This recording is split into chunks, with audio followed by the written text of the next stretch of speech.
कि जैसे मैं कर्म करता हूं लेकिन कोई फल की आकांक्षा नहीं, कोई कर्म मुझे बांध नहीं सकता, ऐसे ही तुम्हें कोई कर्म नहीं बांध सकेगा यदि अपने धर्म के अनुसार आचरण करते हुए उसे भगवत भाव में समर्पित कर दे।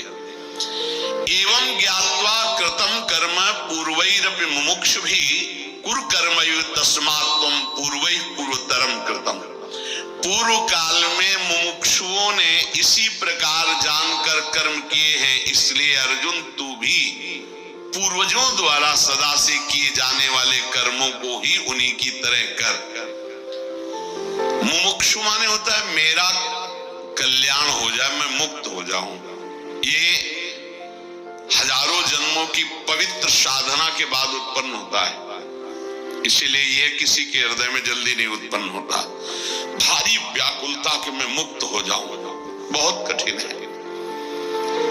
जब तक संसार के किसी भी भोग में राजी हो तो मुमुक्षुता नहीं जागृत होगी। कहीं राजी नहीं है, अब मुझे मुक्त होना है। जैसे बच्चा किसी भी खेल में नहीं खेल रहा, पर रोना ही रोना है तो माँ उसे गोद में उठा लेगी। मुमुक्षुता, अब मैं मुक्त होना चाहता हूं। कौन मुक्त होना चाहता है? बिरला कोई।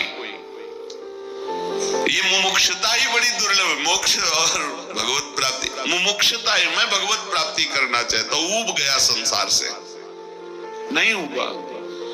वृद्ध शरीर हो गए फिर भी नहीं उबा, मृत्यु नजदीक आ रही फिर भी नहीं उबा।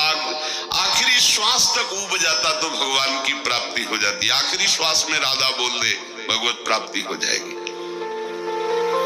अभी रास्ते में एक श्लोक लिखा, किसी विज्ञ ने दिखाया, ऐसे लिखा, भगवान शिव पार्वती जी से कहते हैं जो राधा राधा कह के पूजन करता है, राधा राधा कह के दंडोत करता है। अभी दिखाया था श्लोक, बोले छोटी सी पूजा वस्तु है, राधा राधा कह के बहुत बड़ी हो गई, हरि उससे प्रसन्न हो गए। कितना सुंदर हमको मिला है राधा नाम।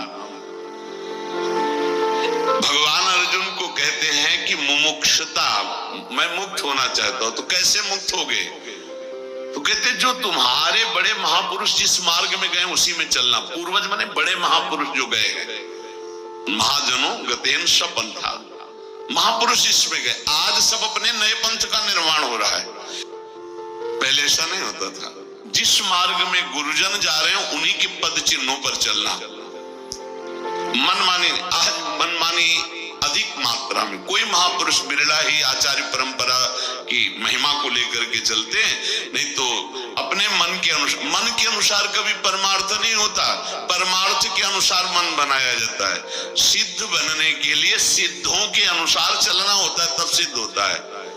यहाँ मनमानी अधिक हो रहा है, गुरुमानी शास्त्र मानी बहुत कम। अपने कर्तव्यों का जो हमारे पूर्वजों ने महापुरुषों ने किया वैसे करोगे तो आप मुक्त हो जाओगे, आपका कल्याण हो जाएगा। अन्यथा बंधन नहीं है। आप कर रहे हो मुक्त होने के लिए, लेकिन मनमानी तो वो बंधन ही है। जैसे पीछे भगवान ने उदाहरण किया था जनकादि आदि का, विवस्वान का नाम लिया, मनु का, इक्ष्वाकु आदि का। भगवान कह रहे हैं मुमुक्ष को, जो संसार से मुक्त होना चाहता है, बहुत ध्यान देने का विषय कह रहे, उसे महापुरुषों का अनुगमन करना चाहिए जो आचार्य परंपरा से है।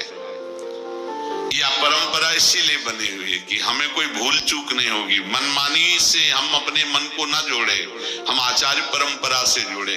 आप जिस भक्ति में, अभेद भक्ति में चलना चाहो तो आद्य गुरु भगवान शंकराचार्य जी हैं। सखा भाव में चलना चाहो महामहिम श्री भगवान वल्लभाचार्य जी हैं। जो भाव लो, महामहिम निम्बारकाचार्य जी, रामानंदाचार्य जी, रामानुजाचार्य जी, श्री हिताचार्य जी, श्री स्वामी हरिदास जी, महाप्रभु चैतन्य, ये बड़े बड़े महामहिम स्वरूप भगवान ने धारण किए मार्ग प्रशस्त करने के लिए। हमें महापुरुषों के पद चिन्हों पर चलना है, मनमानी नहीं। भगवान कहते कि मुमुक्षुओं को जानकारी करके जिस मार्ग में हम चल रहे हैं, आचार्य परंपरा से सिद्ध होते चले जा रहे हैं, आचार्य परंपरा से उपासना आ रही, उसी पे हम अपने चित्त को जोड़ें। जो भाव हमारे अंदर हो, शांत भाव, दास्य भाव, सख्य भाव, वात्सल्य भाव, किसी भाव से तो वही चला जाता है। शांत भाव का मतलब मोक्ष का भाव, मुक्त हो जाना।